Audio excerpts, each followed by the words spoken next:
ఈటల రాజేంద్రని నేను లోకసభ సభ్యుడిగా ఎన్నికైనందున శాసనం ద్వారా నిర్మితమైన భారత రాజ్యాంగం పట్ల నిజమైన విశ్వాసం విధేయత చూపుతానని, భారతదేశ సార్వభౌమాధికారాన్ని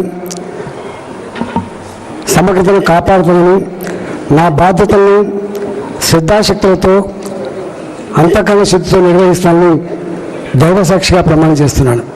జై హింద్, జై తెలంగాణ, జై సమ్మక్క సారలమ్మ.